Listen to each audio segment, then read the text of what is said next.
Now that we've talked about notation for our sample, let's talk about notation for our population. We're not going to go ahead and give ourselves a symbol to talk about the size of our population. Instead, we're going to launch right into talking about the average or the mean. And for our population, remember our sample was X bar. Our population is actually going to be a Greek letter, mu.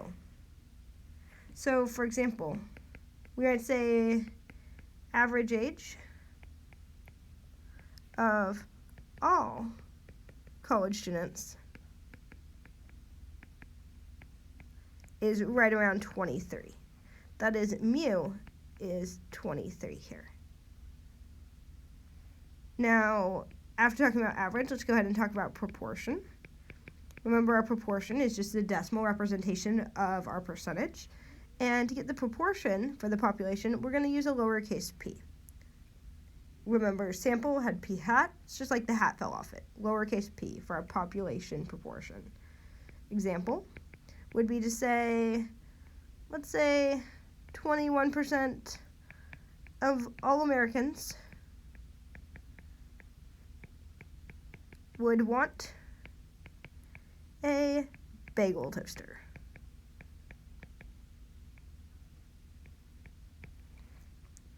So once again, this would be p equals 0.21. I write it in the decimal form. Average, mu. Proportion, p. The final one we'll talk about is standard deviation. Once again, if you're not familiar with this, it's okay. We'll be introducing it later on.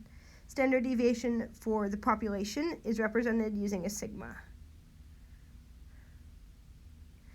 Because these are coming from the population, because it means I asked everyone or got everyone's opinion, these are parameters.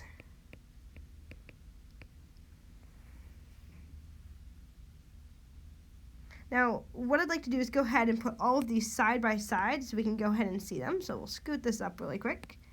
And we'll go ahead and say for sample and for our population. And we'll start here by talking about average. And once again, when I say average, I'm talking specifically about the mean. Our sample is going to be X bar.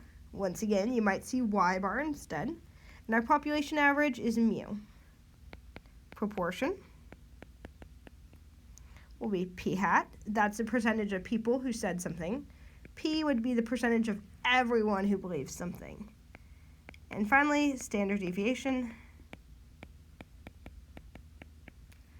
will be lowercase s and then sigma.